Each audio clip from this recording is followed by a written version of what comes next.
So the normal thing in modern culture that one would do if they were preparing a talk is to know what they were going to talk about.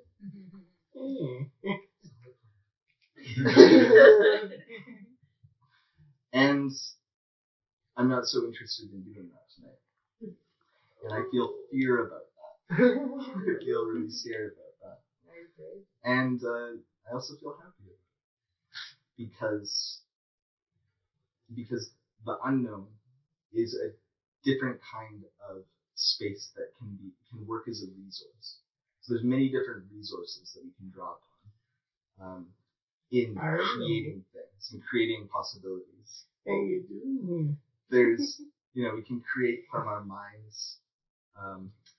We can create from others, others telling us what to do. We can create by giving our center away to other people.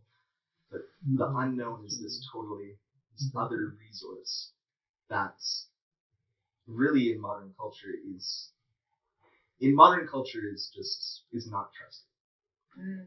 So the whole I think therefore I am thing of Descartes is like it's kind of central to the ethos of modern culture. But possibility management is more aligned with this idea of like I feel therefore I am. So possibility management, which is the game world that I'm really passionate about, was originated by a man named Clinton Callahan back in the 70s. And he and an ever-expanding, very passionate group of experimenters have been working on developing that context ever since. And what it looks like is spontaneous moments where dedicated individuals come together and experiment in all sorts of ways, experiment in all 5 bodies. Some of the most profound feeling experiments that I've ever done have been in possibility management spaces. Through possibility management trainings, I have really keyed into what is my life purpose. What am I actually here to do? And it's not given answers to me, but it's provided a space for me to be in with others who have big questions and who are devastated, first by the effects of modern culture, by the effects of an adolescence or child level responsibility culture on the planet, and who are interested in actually doing something different. It's effective. But the paradox is that groups of people or organizations can't take responsibility. It's only individuals that can take responsibility. So what that means is to actually get to a next culture, get to some kind of more responsible version of culture, it requires going through the eye of the needle, going through initiations into adulthood, and letting the child ego state die and transform into something entirely different. So, so I'm gonna start talking a little bit about emergence, and I'm gonna say this map doesn't have a title yet. So I'll see what the title is. But so in possibility management, we use thought maps, is what they're called. And thought maps provide different distinctions. And with different distinctions, we can try different kinds of experiments and create different results in our lives. And the distinction is, where we thought there was only one thing, we can make distinctions and realize, there are totally different categories of things. So this is the map of 3 kinds of Spaces. You didn't know what you were going to write before you wrote that? No, I was weighing a few different options. I got it. Second. But if anyone has any other ideas, you can let me know as we go forward. So, but let's say spaces / processes. Okay. So, the first one is a process.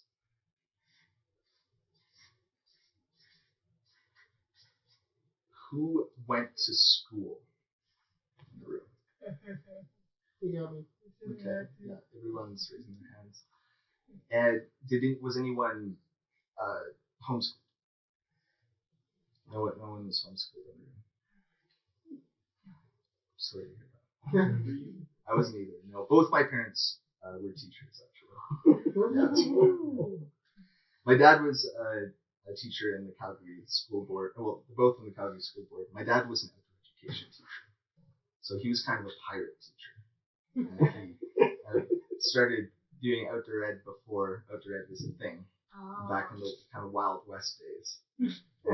And gradually over time, he saw the curtain of red tape descend, and he started with really wild kinds of experiments, and slowly it became more and more after year having to deal with bureaucracy, having to deal with limitations and risk management and all of this. And yeah, which nobody wants to see kids killed in accidents and this sort of thing. But in any case. But it got really good too. Yeah. And my parents were still teachers, and I still experienced school, and I experienced the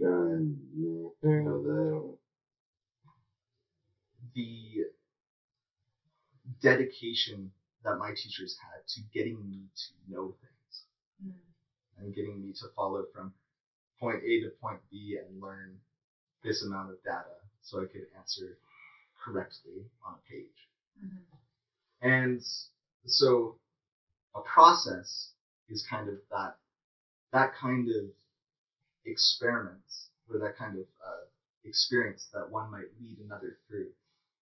A teacher might lead someone else through, where the territory is more or less known. It's like, these are the correct answers. There's one way to succeed from getting from point A to point B. If you don't cross the finish line, you haven't done the race. You maybe started it, but you didn't finish it. And so if you start the race and you go kind of off and go in this way and don't follow in the direction that people have paved for you, then it's kind of in the direction of death and dysfunction. It's no longer a part of what we're doing here. So what are you doing anyway? But processes in themselves aren't bad. You go through processes every day. There was of varying degrees of linear. So some processes might be nonlinear and some might be linear. And you're talking, okay, got it. That might be that. What's an example of a process? You want to have ideas of processes? What? The factory line of product. Yeah, factory lines of products. Yeah. Is that a hand raise? One of you? It was. He's helping me. Excellent. What's your application process? Yeah. I'm realizing in this one, even raising a hand this means a thing. Driving the car, like first you do this, and then you do this, and then you do that. And there's like predictable like steps to it. And some things in life, it's good to have some awareness that it will be predictable. Such as that my winter coat will function as a winter coat when I wear it tomorrow as much as it did today. So there's perhaps some things in nature, physics, which are dependable. Okay, the next one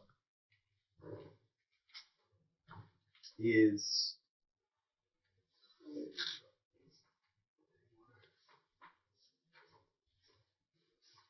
emergence.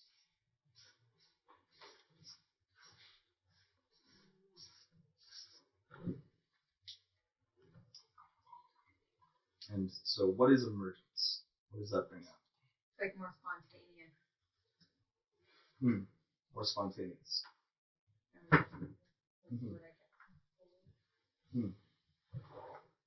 I have a story from one of my mentors that he shared about emergence, and kind of on this note of processes. And it was while he was in Europe at the New Story Summit.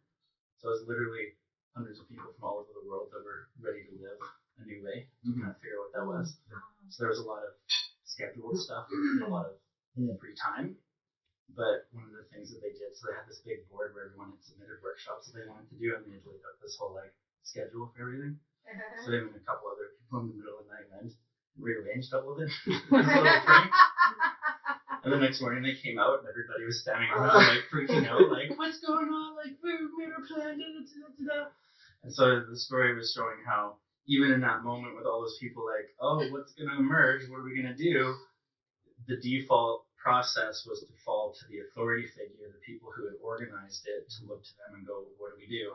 And they took the lead and went, okay, we're going to do this. Right. Yeah. So they wanted to make that little cauldron for that emergence to happen, even at this place where people were ready for it. And it was still that kind of default Of the process. process Yeah. of going to authority to tell us what to do. We'll figure it out. Yeah. Right. Cool. So it can be scary. Was that at Fintorn? Yeah, I think so. Yeah. Fintorn. I've heard stories of that. This new story summit at Fintorn. I have friends. Clinton was at that one, and I believe my friend Vera, who lived there for 9 years.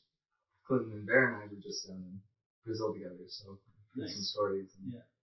And I've heard other people, I think, also Clinton express their frustration about the linearity of that.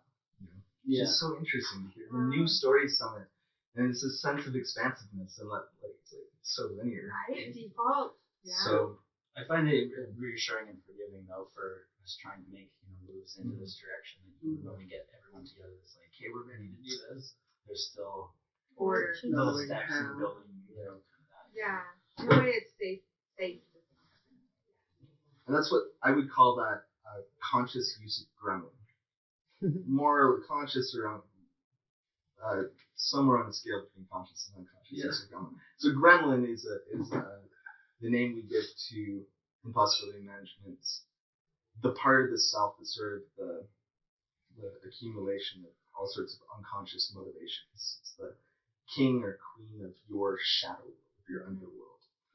And the idea is, if you don't own your gremlin owns you. Oh, shit. So if you don't have the distinction that you have a gremlin, you don't have the distinction that you can either have your gremlin on you, have you on a leash, or you have your gremlin on a leash, then your gremlin will run your life and will run the spaces unconsciously that you find yourself in. And that can happen, for example, like being in a space like this and unconsciously resisting it and wanting to pump the energetic brakes of the space or create little, set off a firework here to create a distraction or, and it comes out sideways. It's all these, well, often it's just totally unconscious, but it's this unconscious energy of that ultimately if gremlins are allowed to rule the world, they will create it to look like the underworld, like their personal version of the underworld. They will level all the forests and they will shit in the drinking water, all of this. So, and gremlin is not good or bad, just in the same way that fireworks aren't good or bad.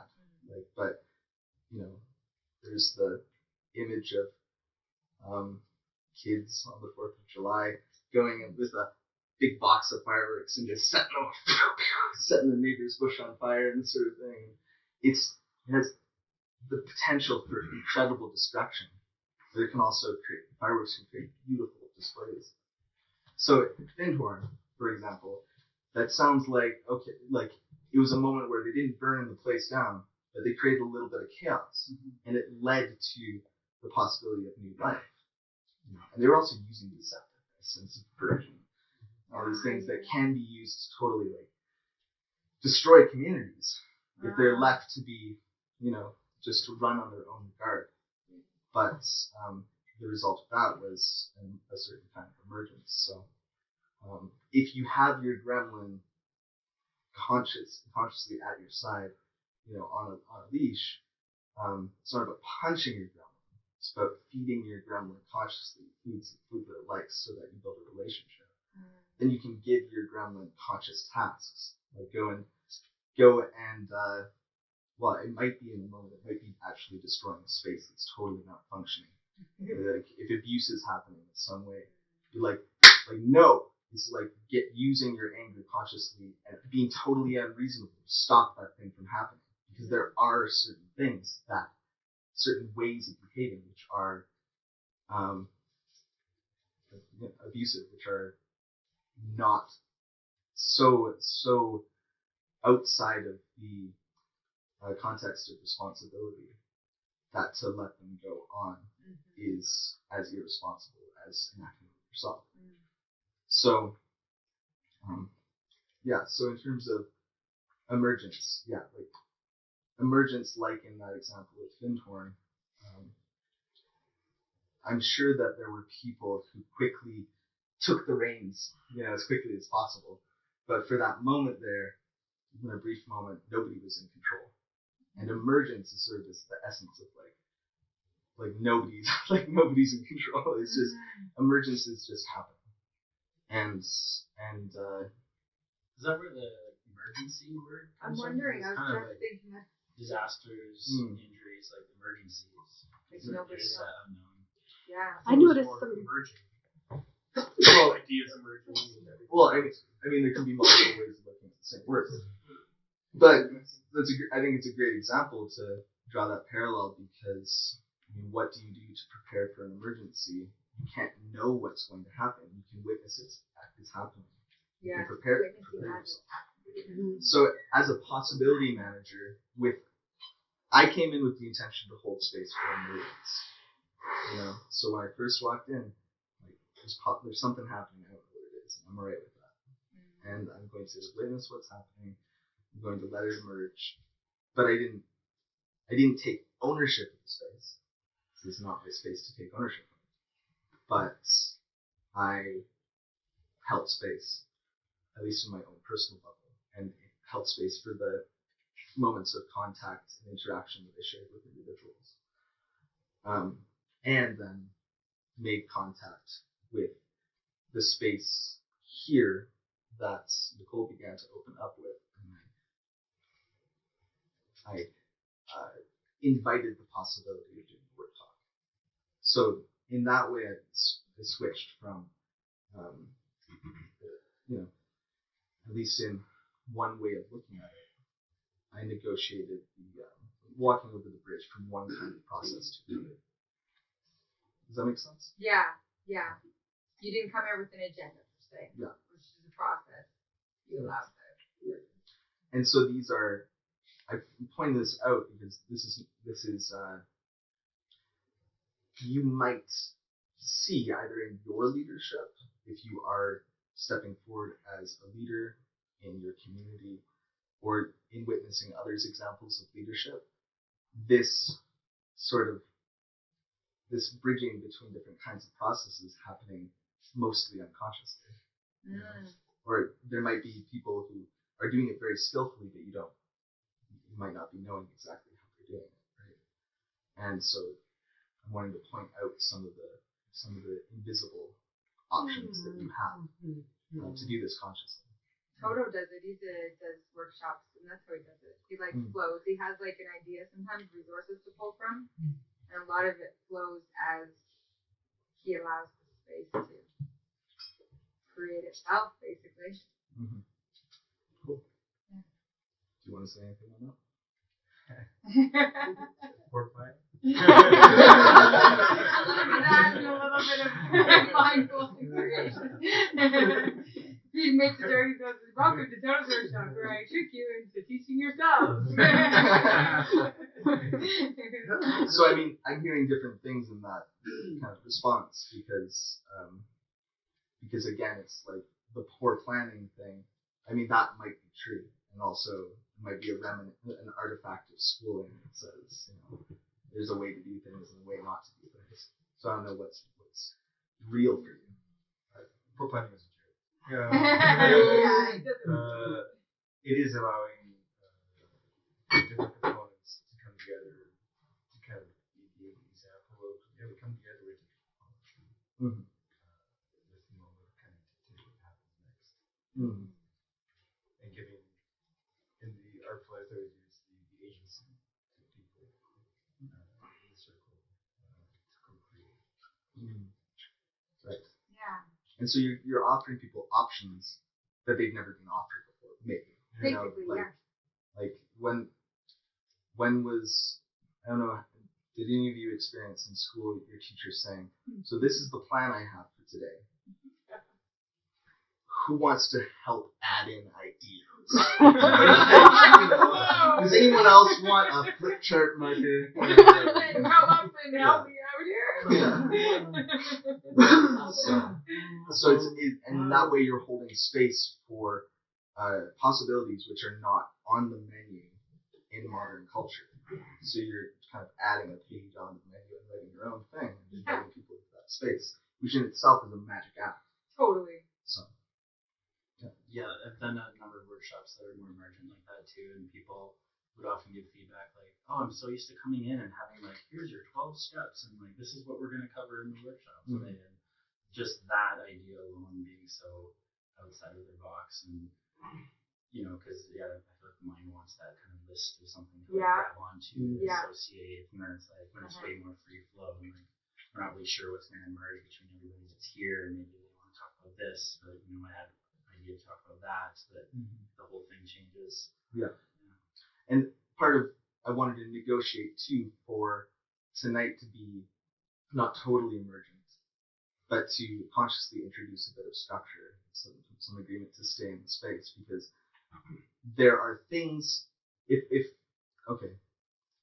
someone is used to living their whole life jumping from one linear process to another, going into an emergent experience emergence can be totally life transforming for them.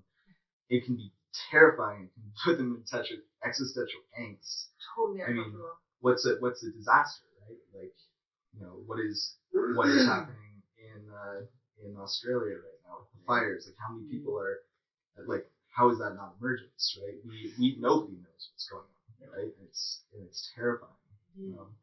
For me, I feel so scared about that. Mm-hmm. And and there's another possibility. So process, emergence, and I wanted to negotiate for the third. Oh, I'm really curious what this is going to be. But we're just out of time. You're really funny.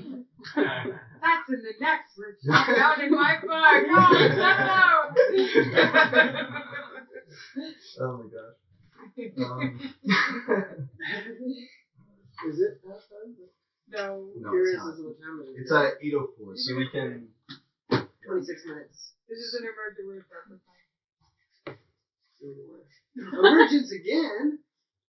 Emergence process. Emergent processing. Oh, nice. So. Yeah. That's what he's doing right now. So, if you get hooked into the modern culture pattern that life is about going from point A to point B and following from one linear process to the next. First, I go through school, then university, I get a job, I get married, I eventually end up, that whole escalator thing. I go into the construct of monogamy or the construct of polyamory or whatever. And then you're fucked, really. Yeah. That's old school parenting.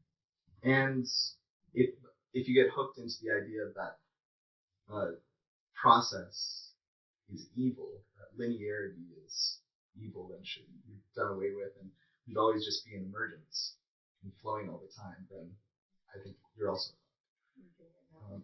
so what I want to propose is being able to navigate all three of these spaces and to be a conductor of these spaces and to notice when one is happening, when there's the possibility of directing something new. Like, what's the next step beyond the step that I'm at now, and can I become aware of that, and I can arrange things now to be ready for that next thing. Yeah. For example, emergence. It starts. A disaster will start as an emergency. I'm happy that there are firefighters who are responding to that emergency down in Australia. I don't think that's all that we need. There's a lot that we need to respond to in terms of fire management, in terms of being aware of how much we're suppressing fire and fire's natural process. We're not just creating a super, like a very dense topsoil of a forest that will burn that much deeper and destroy that much more when it eventually does burn, and devastate that much more. So there's long-term preparation and the short-term preparation. But when the emergency first starts, the first thing that happens is emergency. Nobody knows what's going on, but then we can respond to that, and we can navigate towards it being an emergent process where we're aware we have some capacity to not necessarily control it, not make it necessarily back into a linear process, but something where we're building relationship with the thing. Right now I'm talking about fire, forest fire, wildfire, but let's talk about here, about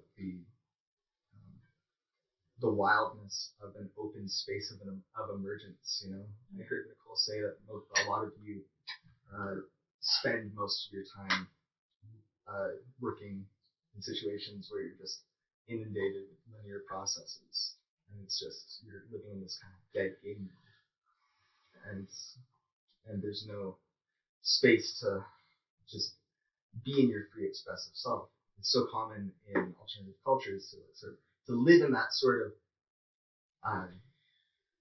to be repressed in that way, and then to find the intentions or the dance parties or this to flip and do the complete opposite thing, have this cathartic release, but then it's not always so easy to bring that back to alter this process. So how do you do that? How do you actually, at a nuts and bolts level, transform the context that you're working in? How do you get your purpose online and embody it so that you're living the purpose that you were born to create in the world? How do you befriend structure in a conscious way and propose those structures to come to life and invite others into your budding game that you're creating? And it's something that is more sane than what's on offer from modern culture. How do you establish yourself an adult with archetypal level of responsibility so that you have your feelings online and you can create consciously from those resources and from the unknown, so that you can actually create magic in spaces? And it requires building a relationship with the structure. It requires going back to the childhood wounds. It requires quitting school inside of yourself. You weren't given the option to quit school when you were young. You were put into situations in school and otherwise that you couldn't control. And we all carry some level of trauma from the past that still lives in our bodies. And until you deal with that, you learn to work with that trauma, and you find ways to heal and to consciously feel, as a distinction to being unconsciously caught in a cycle of creating from those unconscious traumas. Until you do that, you're going to be in a prison of your own creation. So you have to quit school inside first. You have to find the key inside of you to get out of that prison and decide to go. And in that way, look upon structure as not this absolutely oppressive thing, but something that can aid in your ability to create new kinds of culture, new kinds of structure. So, emergent process. An example is tonight, I think. There's a certain kind of knownness to the structure, as much as you can possibly know anything in the universe. Well, okay, it appears that we're here in this house, and that this house has walls, and that we're in this place that some people call Calgary. But we're in the universe, and we have bodies, and we're here, we're feeling things and thinking things, and there's sensations running through our bodies. So how do we use structures consciously to our benefit? And it's 8:11. I propose that we take a break, and if a break is needed, I don't need a break. We can either go right into an emergent process, which is an exercise, group process, or we can do like a 5-minute water and bathroom break, and then come back in and do that until 8:30. I want to break. I want to stand up. I want to go do things. I want to come back. Okay, great.